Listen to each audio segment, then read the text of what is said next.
All right, welcome back to the channel. So Andre Ward lets it know why he really retired, and he also has a very big lawsuit out against an insurance company.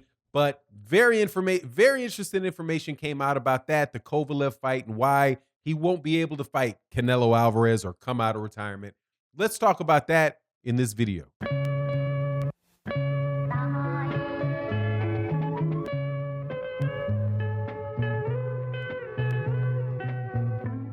All right, welcome back to the channel. So Andre Ward is one of my favorite fighters of all time. Actually, people always ask me who my favorite fighters are. Ali is clearly my favorite fighter. But then I always say like Tito, Duran. I really like, Sugar Ray Leonard. But I forget that pretty much since the year 2000, my favorite fighter had been Andre Ward, man, because this is one of these guys I watched from the time he was in the Olympics when he was a real small, like looked very, very small to be fighting at light heavyweight in the Olympics, man. But was just did an incredible job. Watched him in the amateurs, so I was a fan of him going into professional boxing, and then when he came into professional boxing, he was nothing but extremely professional. He didn't disappoint. He didn't disappoint at all in his skill set.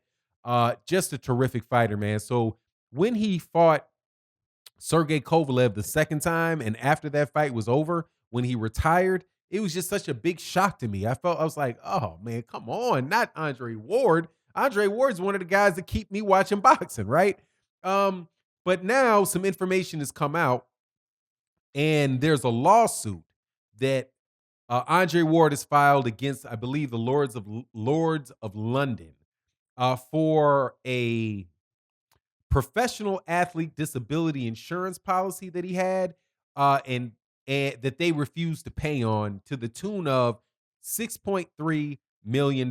Now, this professional athletes disability insurance was purchased by Roc Nation prior to the first fight, Andre Ward's Sergey Kovalev fight. And what happened, right, is and then he had the specific, a specific clause in there about injuries that were related to where you suffer an injury and you're no longer able to fight. So obviously, the insurance company believes since the injury occurred at a specific moment, and then Andre Ward had two more fights, that means that that injury didn't prevent him from ever fighting again. But whatever the case is, that case is moving forward into federal court, in federal court, and they're going to work it out. They're going to work that out. But in the actual the facts that came out, it's really interesting, man, because they said that Andre Ward said that he was sparring for Sergey Kovalev one, and then the first fight, and then he was in the ring, and all of a sudden he heard a pop, and he heard and something went wrong in his knee. I'm not sure because the document, according to I think it's Boxing News and Views is where I probably read this, but Boxing News and Views, they said that whoever the guy that wrote the article, um, said that the documents were heavily redacted. So you really can't tell, what specifically the argument of the insurance companies is to not pay. And I don't know if you can really tell what the specific injury it was to Andre Ward, but it was something in his knee that resulted in him never fighting again after he got through the Kovalev fight. And that actually, it seems like from the article that if Sergey Kovalev had not uh,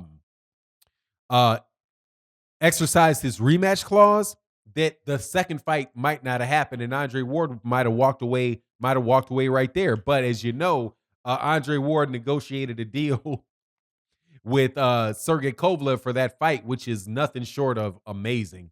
Because Sergey Kovalev didn't get any guaranteed money out of that fight and got everything on the back end. So my understanding is that for the second Kovalev fight, that Andre Ward walked away with something like I think it was either $6 or $11 million, but it was a lot of money that he got for that fight, and so it was enough money to keep him, to allow him to retire definitely along with his job that he has on ESPN. But if he had a knee injury where he had suffered, where it was basically a career-ending injury, but he still got in the ring and fought, that really tells you something, tells a couple of really amazing things about Andre Ward, right? That this is a very, very tough guy, man. And if he did not have the true mobility in his legs to get away and fight a guy like Sergey Kovalev, like I can understand if you were going to fight somebody, if you were going into a fight with somebody that was smaller than you or somebody that really didn't, have very much for you, that even if you weren't quite right, like where you had like, you had an injury that where you think this is going to prevent you from ever fighting again. If you were fighting somebody who was lesser competition, I could understand it going in there because you're just so much better than them that you can deal with it, right? But to do that with Sergey Kovalev and to have that viewpoint on Sergey Kovalev tells you that Andre Ward is both very, very confident in himself, and because he was able to win and beat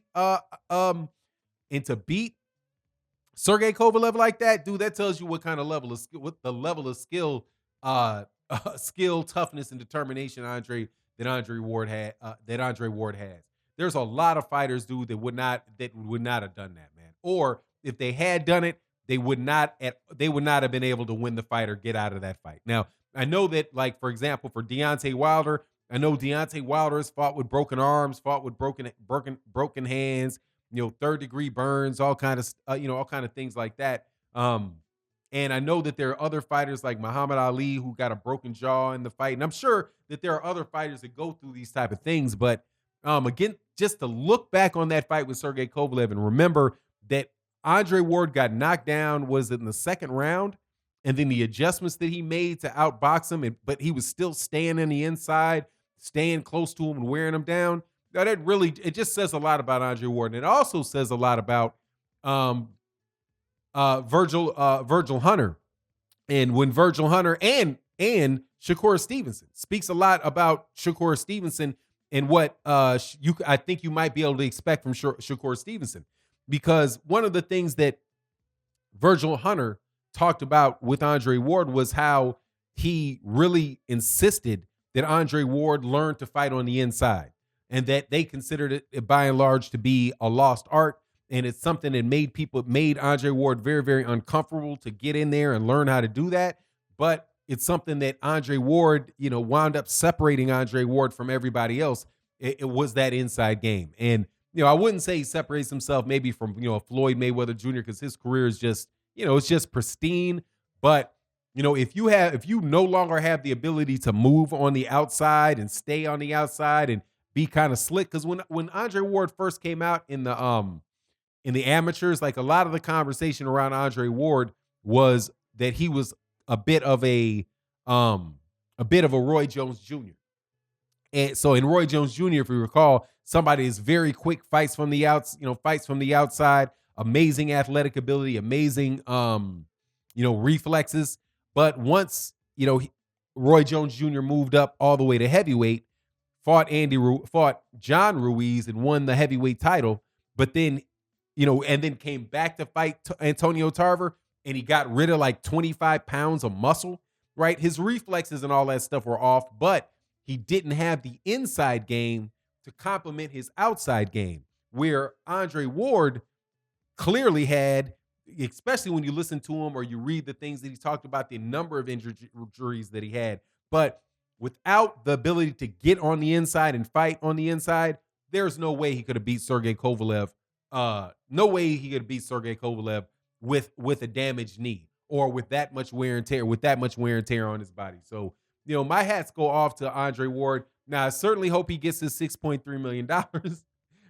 My only wonder is, like, I can understand why, like, this is on the outside looking in though, right? Like, where the insurance company could say, yeah, is that injury really something that prevented you from ever fighting again, right? In that particular instance? Or is this something where this is really just kind of part of the wear and tear that comes from the many, many years that you had, competing? And the fact that he could fight two more fights makes it sound to me like this is at the very least, that insurance company is going to make the argument that was wear and tear, right? But he's going to argue, no, that wasn't wear and tear. I was in a boxing ring. I turned my knee and it popped, right? So there's a specific injury, and I was contractually bound to continue on with the fight, right? But the second fight, I'm not so sure. Anyway, it happens though. Man, I'm just super impressed with Andre Ward. Will continue. I'm sure I'll continue to be. Not always going to say or agree with what he has to say on ESPN all the time, but I think Andre Ward is definitely somebody to be respected in the sport of boxing. Anyway, that's my take. You let me know what your take is. Make sure you subscribe, hit the like button, and all those good things. Thank you to everybody that supports on the Patreon, everybody that supports as a channel member. And with that, I'm out. Peace.